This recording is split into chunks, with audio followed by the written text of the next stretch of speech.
قومی ترانہ اور اپنے والدین یا اساتذہ کے ادب کے لیے کھڑا ہونا جی جائز ہے.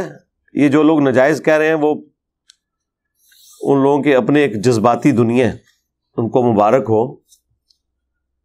جو ناجائز ہونے والی بات ہے وہ کوئی نہیں ہے. وہ جو حدیث شریف ہے وہ بالکل ڈیفرنٹ کانٹیکسٹ میں ہے, جو جامع ترمذی میں ہے کہ جس شخص کی یہ خواہش ہو کہ لوگ اس کے استقبال میں کھڑے ہو جائیں وہ اپنا مقام جہنم میں دیکھ لے. ٹھیک ہے, یہ حدیث ہی بتا رہی ہے کہ جس شخص کے لیے لوگ کھڑے ہو رہے ہیں نا, یہ اس سے متعلق حدیث ہے, نہ کہ کھڑے ہونے والوں سے متعلق. ورنہ تو حدیث یہ ہونی چاہیے تھی کہ جو شخص کسی کے استقبال کے لیے کھڑا ہو وہ جہنمی ہے. ٹائم قیامت تک ہے, کوئی ضعیف روایتی لے آئے. تو اس کا مطلب یہ بتایا جا رہا ہے کہ جو وہ شخص ہے نا وہ اپنے اندر تکبر نہ پیدا کرے. ویسے اسے کوئی پروٹوکول دینا چاہتا ہے وہ لوگوں کا رائٹ ہے. جامع ترمذی میں ایک اور حدیث ہے, انس بن مالک کہتے ہیں کہ ایک شخص ہم میں آتا تھا جو ہمیں سب سے بڑھ کر محبوب تھا, لیکن ہم کبھی بھی ان کے استقبال کے لیے کھڑے نہیں ہوئے کیونکہ وہ اس بات کو ناپسند فرماتے تھے, اور وہ اللہ کے رسول تھے صلی اللہ علیہ وآلہ وسلم. اچھا, یہ حدیث جو ترمذی کی ہے یہ بھی اس پر گواہی دے رہی ہے کہ نبی علیہ السلام نے اسے حرام نہیں فرمایا, بلکہ آپ کا ذاتی شغف تھا کہ میرے استقبال کے لیے کوئی کھڑا نہ ہو. انس بن مالک کے الفاظ دیکھیں نا, ورنہ تو انس بن مالک کا کام تھا کہ وہ اس کام کے حرام ہونے کا ذکر کرتے.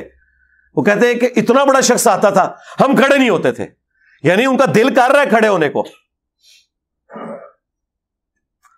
اور پھر ریزن کیا بتا رہے ہیں کہ وہ اپنے حق میں اسے ناپسند فرماتے تھے. مراد یہ کہ نبی صلی اللہ علیہ وآلہ وسلم نے اسے شریعت کے طور پر حرام نہیں فرمایا, بلکہ اپنی ذات کے اعتبار سے. وہ تو میں بھی کرتا ہوں, میرے استقبال کے لیے کوئی یہاں کھڑا نہیں ہوتا, کوئی کھڑا ہونے کی کوشش بھی کرے اسے بٹھا دیتے ہیں. لیکن مجھے کوئی ملنے آتا ہے میں کھڑے ہو کے استقبال کرتا ہوں. ماں باپ آ جائیں کھڑا ہو سکتا ہوں تو کھڑا ہو جاتا ہوں. ٹیچر آ جائیں رسپیکٹ دیتا ہوں. بلکہ میں آپ کو بتاؤں گیم الٹ سکتی ہے اگر کوئی شخص کسی بڑے آدمی کے لیے جو واقعی جس کی وہ دل سے عزت کرتا ہے وہ کھڑا نہیں ہو رہا نا, این ممکن ہے کہ جو نہیں کھڑا ہو رہا اس کے اندر شیطان گھس گیا ہو تکبر کا کہ میں نہیں کھلوندا. یہ بھی ذرا ذہن میں دیکھیں. یعنی میں اپنے حق میں یہ سمجھتا ہوں کہ میرے سامنے کوئی بندہ ایسا آئے جس کی رسپیکٹ ہے ریلیجن کے پوائنٹ آف ویو سے, اور میں کھڑے ہو کر اس کا استقبال نہ کروں تو میں یہ سمجھوں گا کہ میرے اندر شیطان گھس گیا کہ میں اسے ڈیو رسپیکٹ نہیں دینا چاہتا. میں نے ہر وہ کام کرنا ہے جس سے میں اپنے اندر چھپے ہوئے شیطان کو ڈیگریڈ کر سکوں. تو اس کا طریقہ یہ ہے کہ مجھے رسپیکٹ دینی ہے. غامدی صاحب کے آئے داماد حسن الیاس بھائی, نہ صرف میں نے کھڑے ہو کے انہیں ریسیو کیا بلکہ اپنی جو مین چیئر تھی اس کے اوپر ان کو بٹھایا, خود سائڈ پہ بیٹھا. کیا فرق پڑ گیا؟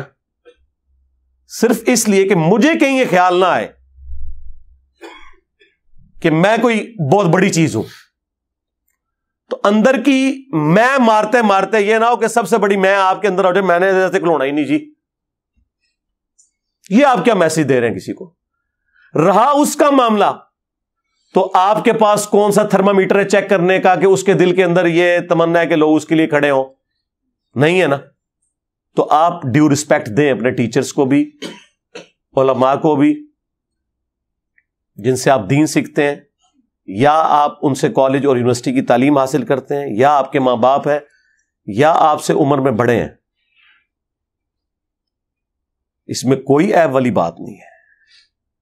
کن چیزوں میں امت کو الجھا دیا ہے یہ بعض لوگوں نے, میں بڑا حیران ہوتا ہوں. اس کے اندر یعنی شرک کو داخل کر دیا. بھائی یار خدا کے لیے اللہ سے ڈر جاؤ. یہ تو الٹا آپ کے اندر تکبر آیا ہوا ہے. صحیح مسلم میں حدیث ہے جس کے دل میں رائی کے دانے کے برابر بھی تکبر ہوا نا وہ جنت میں نہیں جائے گا. جی تو صحابہ نے عرض کیا اللہ کے رسول بعض اوقات ہماری خواہش ہوتی ہے کہ ہمارے کپڑے اچھے ہوں, جوتیاں اچھی ہوں, گیٹ اپ اچھا ہو, کیا یہ بھی تکبر ہے؟ تو آپ نے فرمایا یہ تکبر نہیں ہے, اللہ بھی خوبصورت ہے اور خوبصورتی کو پسند فرماتا ہے. تکبر یہ ہے کہ تم حق بات سے اناد کرو, یعنی دل نے گواہی دے دی نا یہ بات ٹھیک ہے, پھر بھی تم نہ مانو. واقعی اس سے بڑا تو تکبر ہو ہی نہیں سکتا نا کہ قرآن و سنت کی کوئی بات آ جائے اور بندہ کہ میں نے نہیں ماننی, اور اللہ کے فضل سے, بلکہ کہنا چاہیے اللہ کے غضب سے دیندار طبقے میں یہ بات پائی جاتی ہے کہ آپ اسے بخاری مسلم سے نماز کا طریقہ بھی بتا دیں, کیسا تکبر اس کے اندر جھلکتا ہے. اس نے نہیں رفع الیدین پھر بھی شروع کرنا, تیرے ہوتے جنم لیا ہوتا, رفع الیدین پھر بھی نہیں سی تو کرنا. اسے دکھا دیں ایاک نعبد و ایاک نستعین, اس نے پھر بھی بابوں کو ہی پکارنا ہے. یہ تکبر. تو فرمایا تکبر یہ ہے کہ تم حق بات سے اناد کرو اور دوسروں کو حقیر جانو. دوسروں کو حقیر جاننے میں تو یہ ہو سکتا ہے نا کہ جب آپ کسی کو پروٹوکول نہ دیں تو ایک لمحے کے لیے آپ کے دل میں یہ گمان آ جائے کہ میں اس سے بہتر ہوں, بس گئے تو اسی اس گل نو لے کے بیٹھے رہو, تعظیم کے لیے کھڑا نہیں ہونا چاہیے. تو گیا, تیرے اندر شیطان وڑ گیا جڑا نہیں کھلوتا, تو کھلو جائے گا تو ایمان بچا لے گا. اور وہ تو مسئلہ ہی تیرا جعلی ہے نا کہ تعظیم کے لیے کھڑا نہیں ہوا جا سکتا. تو نے تعظیم کے لیے کھڑے نہ ہو کے اپنے اندر بیٹھے ہوئے شیطان کو ایکسپوز کر لیا ہے کہ سب سے بڑا شیطان تو ہے, تیرے اندر اتنا تکبر ہے کہ تو کسی کو اتنا پروٹوکول دینے کے لیے تیار نہیں. دوسری طرف تو آپ کو بتاتے ہیں کہ سیدہ فاطمہ جب آتی حضور کھڑے ہو جاتے ہیں ان کے استقبال کے لیے, چادر بچھا دیتے, مرحبا پیاری بیٹی, بوسا دیتے, سب کچھ. یار یہ نارمز ہوتی ہیں. یہ کون سا دین تم لوگ سکھا رہے ہو آ کے؟ اکثر مجھے بھی لوگ بھیجتے رہتے ہیں جو ڈاکٹر سرار صاحب نے, یار ڈاکٹر سرار صاحب نے کہہ دیا تو بس اللہ تعالیٰ ان کی غلطی سے درگزر فرمائے. ٹھیک ہے, غلطی کسی کو بھی لگ سکتی ہے. بخاری مسلم دونوں میں حدیث ہے, سعد ابن معاذ رضی اللہ تعالیٰ عنہ اوس کے سردار تھے. یہ دو ڈومیننٹ بندے ہیں سعد نام کے, انصار مدینہ میں سے, سعد ابن معاذ اور سعد ابن عبادہ. سعد ابن معاذ اوس کے سردار اور سعد ابن عبادہ خزرج کے سردار. ان دونوں کی وجہ سے ہی اسلام پھر پھیلا ہے. تو سعد ابن معاذ کو غزوہ خندق کے موقع پر ایک تیر لگا ان کے گھٹنے میں,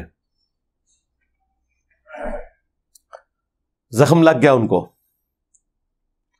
پھر انہوں نے دعا بھی کی تھی کہ اے اللہ اگر مشرکین عرب سے کوئی جنگ اب باقی نہیں ہے نا نبی علیہ السلام کی, اور عرب کی سرزمین میں آپ کا غلبہ ہو چکا, تو اسی زخم سے مجھے شہادت کی موت دے دینا.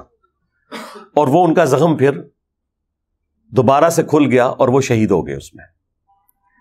کیونکہ خندق کے موقع پر ہی بخاری میں آتا ہے حضور نے یہ کہہ دیا تھا کہ یہ آخری دفعہ مشرکین عرب آئے ہیں اب یہاں, اب تم ان پہ چڑھائی کرو گے.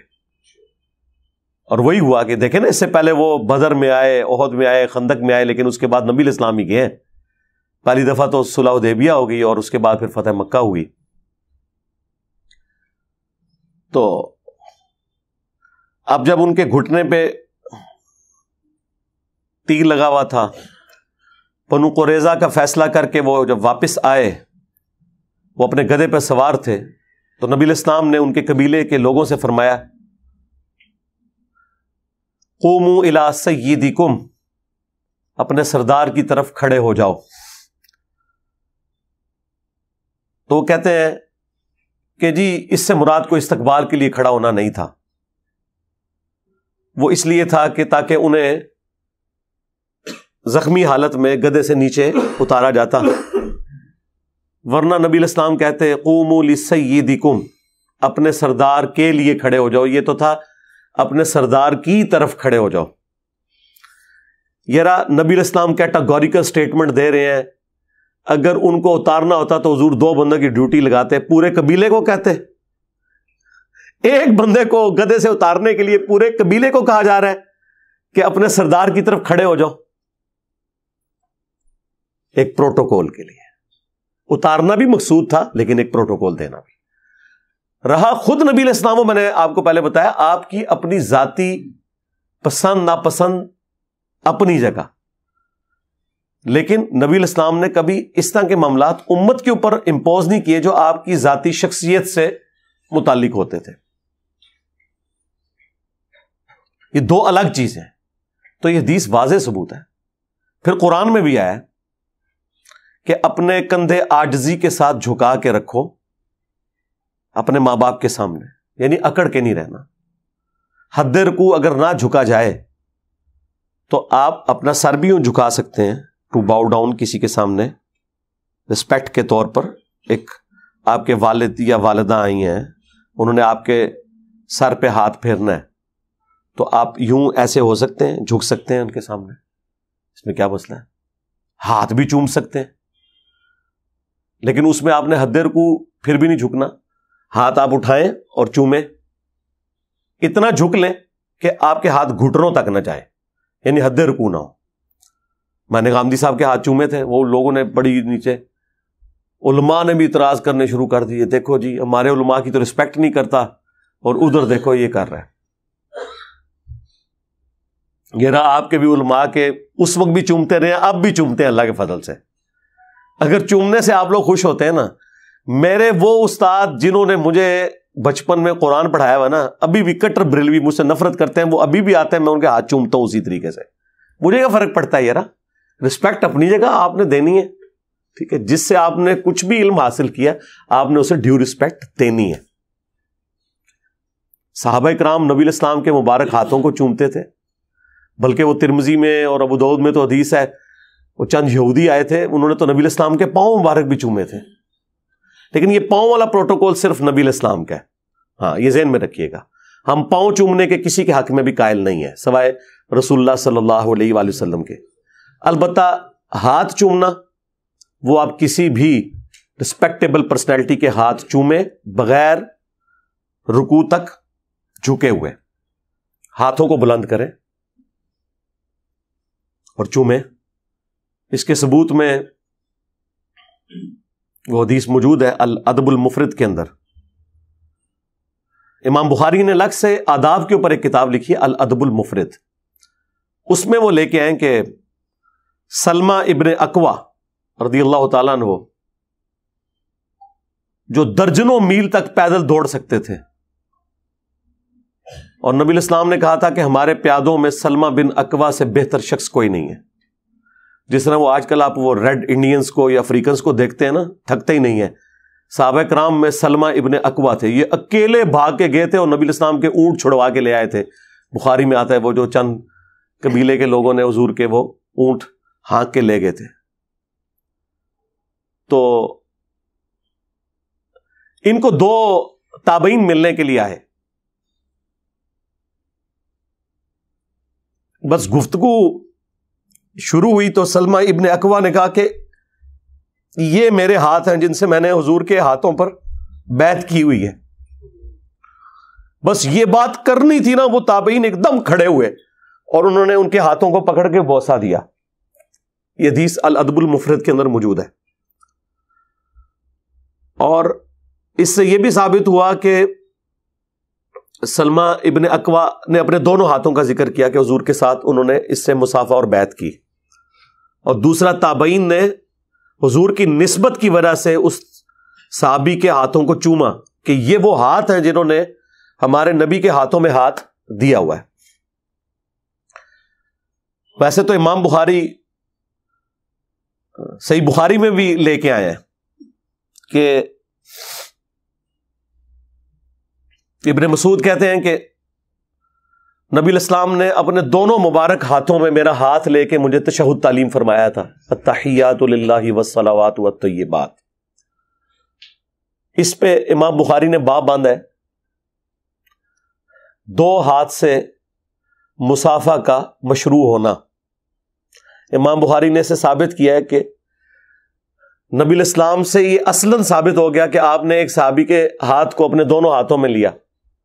اب یہ جب ہم اہل حدیث کو بتاتے ہیں کہ یار یہ تو بخاری میں لکھا ہوا ہے، اوپر امام بخاری نے اس سے رزلٹ بھی نکالا ہے، ایون اوپر چیپٹر کی ہیڈنگ میں وہ لے کے بھی آئے ہیں اسلاف کے بارے میں کہ وہ 2 ہاتھ سے مصافحہ کرتے تھے.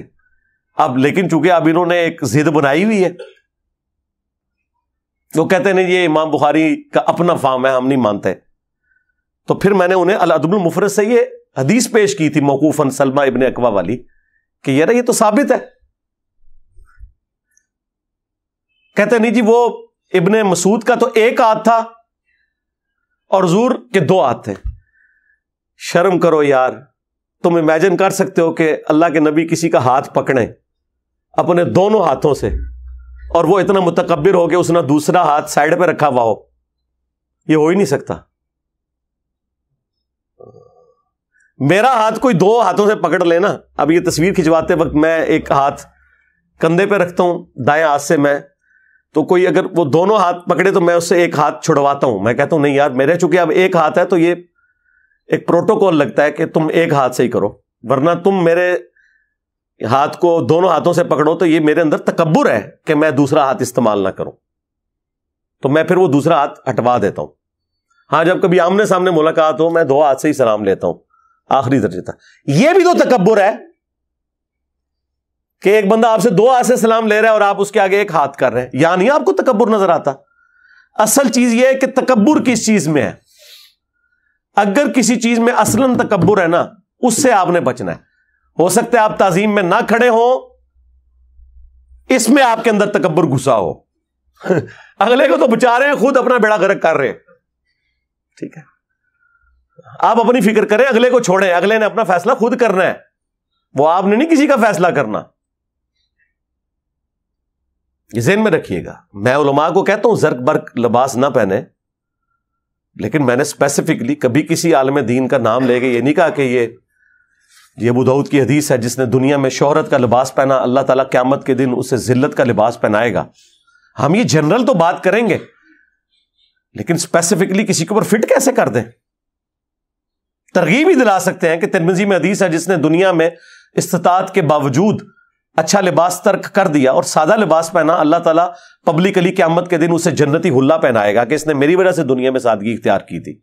تو ہم یہ ترغیب تو دلا سکتے ہیں، لیکن ہم لوگوں کو یہ تو نہیں کہہ سکتے کہ اگر کسی نے مہنگا لباس پہنا تو وہ اتار دے یا وہ تکبر کر رہا ہے. معاذ اللہ، ہم کیوں ایسے کسی کے بارے میں بدگمانی کریں؟